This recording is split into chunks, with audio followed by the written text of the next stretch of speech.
what was your educational process with the harp?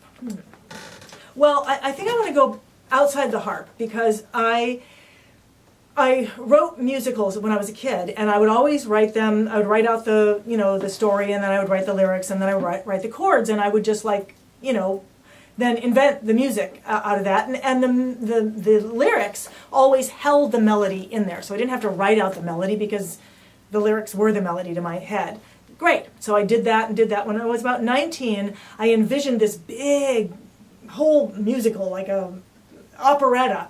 And I was sitting there and I was writing it, and there was this one moment when I was sitting at the piano when I said to myself, okay, you're going to write this musical, and it's, an hour and a half long, and you're hoping, maybe to take it to Broadway someday, and you're going to go with it, because you're going to tell people how the music goes, because you don't know how to write it down, because you do not know how to write music, because you are illiterate musically. And so you can't do that. That's not going to work. If you want to go on from here, you're going to have to go back to school, and you're going to have to learn how to read and write in this language that you're going to make your life on. So I did that. I went back to school. I went to the College of Marin in Marin County, California, which is where they happen to have this harp in the closet, which is how I ended up playing harp. But this question is about my education. So I went back to school, and I learned how to read and write music. At the same time, I also happened to learn to play the harp, which is a different story. And at the end of 6 years, I then completed that musical.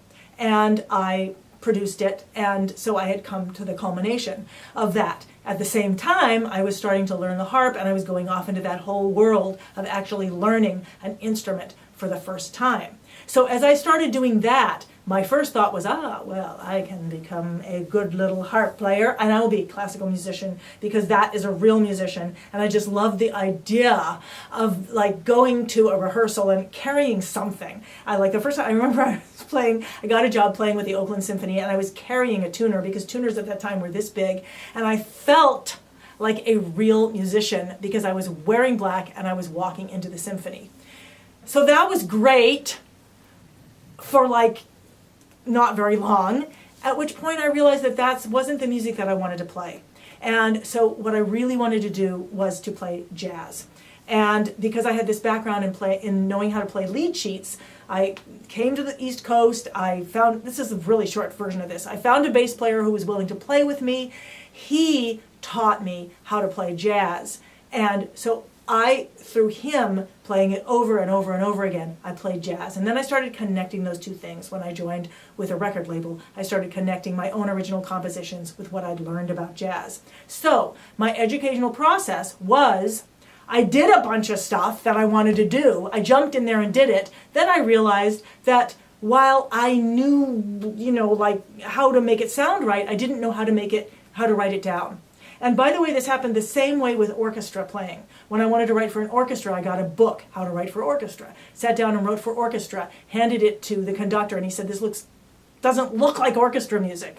Let me introduce you to somebody who can show you how to make it look like the way you want it to sound." So my educational process was often jump in there, do it bad, do it wrong, have somebody see how wrong it is, and then have them help me figure out how to do it right. And that is pretty much my same educational process to this day. Jump in, do it wrong, let my wrongness be seen, have somebody show me how to do it right, and then eventually I kind of know how to do it.